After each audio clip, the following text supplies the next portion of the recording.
One of the very important characteristics of Steve is his understanding of the value of community.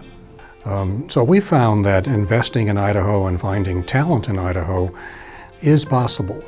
One of the things that's a great advantage, particularly in Coeur d'Alene, is it's such a wonderful place to live.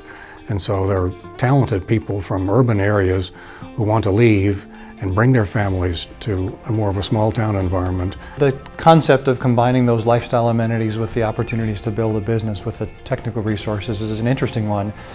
He's always found that it was a compelling case. There wasn't the competitive environment here. It was an opportunity to be an entrepreneur with access to those resources without pressures and some of the competition for them. And it was an easy opportunity to recruit engineering and other kinds of innovative talent here. People found this as a unique opportunity to have that combination of lifestyle in addition to having a career at some of these smaller companies that we've been starting up in Idaho. Steve probably deserves to be in a lot of halls of fame. And one would be Idaho in general, because he and Judy have contributed and continue to contribute so much to this state in the world of technology, in the world of business, in the world of innovation, in the world of real estate, in the world of historic preservation and economic development, in cultural development. Steve's really passionate about, does the small town in North Idaho have access to the same resources as we do here? How can we make sure that Hope and Sagal and Bonners Ferry and Rathdrum and the Silver Valley have the same sort of access to technology so that they can accomplish what we're doing here in town, where it's a lot easier to get to. The community to Steve is very important, and we're not talking just the local community. He is, I'm sure, broader than even the state of Idaho. His community involvement and Judy's community involvement is really legendary. I mean, they have been involved in so many different projects. As time evolved, it began to occur to my wife and I that we could make a difference in the character of our community and what it represented to live there. So we got engaged in mostly small organizations trying to work on community affairs. Sometimes they had to do with city or community planning, sometimes they had to do with social issues in the community.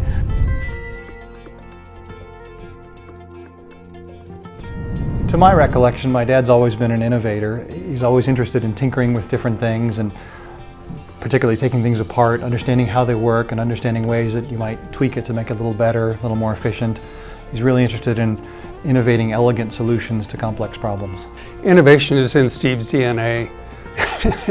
It truly is. And our days can be intense in that they're long, but there is always creativity, questioning, what about this, what about that? What if we do this? How about if we do that? And at the same time applying discipline. What I've learned about him and being able to mentor under him is that he is extremely creative and innovative in his thought.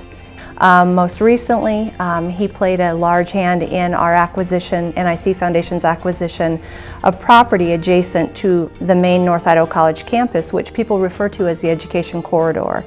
That legacy, that acquisition of property will allow North Idaho College for the next 100 plus years to meet the educational needs of Northern Idaho for generations to come, for forever. He likes detail.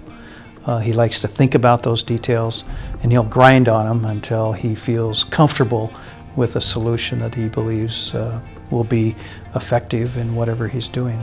I like details when trying to understand a problem because usually the solution lies in those details, and it's so easy, particularly when the problem is complex, to gloss over all of the pieces of the solution.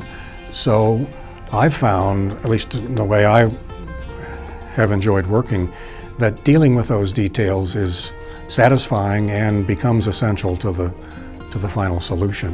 Whether it's in the world of technology, economics, culture, the social world, real estate, down to very small details like how does a pump work? You know, it's The curiosity is ever present. It's really a delight, and I learn a lot from being around Steve. He'll have a few nights where he'll think about something and eventually get to a position where he's comfortable with it. And then if he's comfortable with it, then he's able to make decisions and move forward.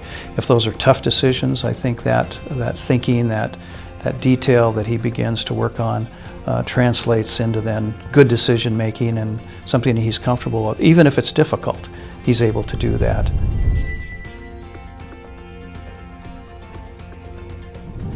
You'll find a person of such great accomplishment and vision, but one of such amazing humility. I recall a story as a kid that my older brother, Drew, and I were asking questions about his early career stages and realized that he held patents on certain keyboard technologies. And he was such a humble man, he'd never thought that that was something worth mentioning or talking to us about. And my brother, to his credit, did the research, found the original patent documents and framed them and hung them on the wall for Dad. And he just never felt like those kinds of accomplishments, which are tremendously successful, merited any mention. You know, you really can't be a strong leader if you don't have a high level of integrity. And Steve personifies integrity to its fullest, because people trust him, he's honest, he's going to tell you what he sees, and he's not going to beat around the bush. I've had the great opportunity to deal with a lot of different types of people in my life. And what's most interesting to me about Steve is he is as even keel a person. Success is met with excitement and enthusiasm, and defeat is met with, well, shucks. How are we going to get on to that next piece? Inevitably, people like to talk about themselves. Most people like to talk about themselves more than they do somebody else. And so people walk away from meeting Steve and say, what a nice guy, what a good guy. And at the end of the day, he's just let you tell your story, and that's really an important part of, I think, who he is. I would say that Steve is warm, he's extremely thoughtful, he's a strategic thinker, he's very kind, humble, and very persistent. And his work ethic is incredible. I think life's way too short to sacrifice integrity in any aspect of your life and your business. And keeping a set of values which is true to how you really believe is also important. And it works for your business colleagues, and it works for your customers, it works for your lenders or shareholders, and it works for your family.